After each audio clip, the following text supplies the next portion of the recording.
Bonjour à toutes et à tous, c'est Joseph et Guillaume pour une nouvelle vidéo du Conseil des libraires. Aujourd'hui, on va vous parler d'une série de polars qui fait un carton dans nos librairies, qui plaît à énormément de monde. J'ai nommé Le Tueur. Alors je fais un petit topo. Le Tueur, c'est scénarisé par Max et dessiné par Luc Jacamon. Le premier tome du premier cycle est sorti en octobre 1998. Et je laisse la parole à mon ami Guillaume qui va vous présenter tout ça. Bonjour, bonjour. Bonjour. Donc voilà, Le Tueur, très bonne série, très agréable à lire. Donc avec déjà une première originalité pour Le Tueur, c'est que c'est un polar, certes, mais au lieu de suivre un enquêteur, un flic, un privé, on suit là Le Tueur, voilà, qui est le personnage principal de l'histoire.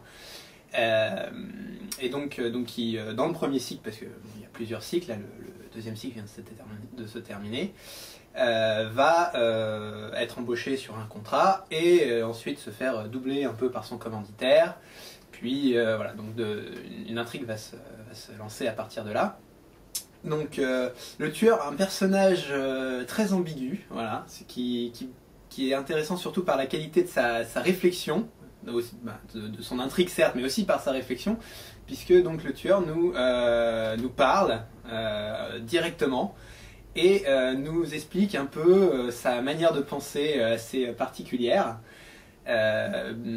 comment il voit son métier, comment il y est arrivé et comment il dédouane aussi un peu sa conscience et comment il voit son activité. Donc c'est un personnage qui à la fois est un salaud, hein, puisque c'est quand même un tueur à gages, mais qui dit des choses sensées, intelligentes et qui de ce fait touche notre intellect et nous met un peu en porte-à-faux entre savoir si on va être de son côté ou pas en fait finalement. Donc c'est la grande originalité de la série à mon sens. Voilà. Et ce qui fait toute la force de la série, c'est vraiment cette narration du tueur qui en même temps racontait l'histoire, avec tous ces monologues qui sont hyper prenants en fait, hein, même si on n'est pas forcément pour tout ce qu'il dit, ça reste vraiment intéressant et comme tu disais, ça touche vraiment notre intellect voilà, là-dessus. C'est ça.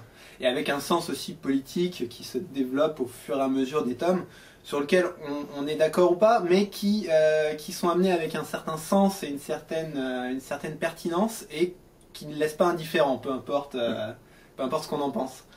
Voilà. Donc vraiment, et surtout avec un dessin aussi de Jacamon qui est quand même superbe et extrêmement fluide, qui permet de mettre tout ça bien en valeur. Donc grande série à ce niveau-là aussi. Donc une série avec 2 cycles actuellement. Le premier cycle est fini en 5 tomes, le deuxième est fini en 5 tomes également. Donc on peut bien évidemment se limiter au premier cycle, mais à savoir aussi que le deuxième cycle en vaut la peine. Voilà. Est-ce que tu avais d'autres choses à rajouter sur cette série de polars ? Je pense que... On a fait le tour. Ouais. On a fait le tour. Donc n'hésitez pas à regarder l'affiche sur le site BDnet. On se retrouve très bientôt pour une nouvelle vidéo de conseil. Merci encore une fois, à très bientôt. Ciao. À très bientôt.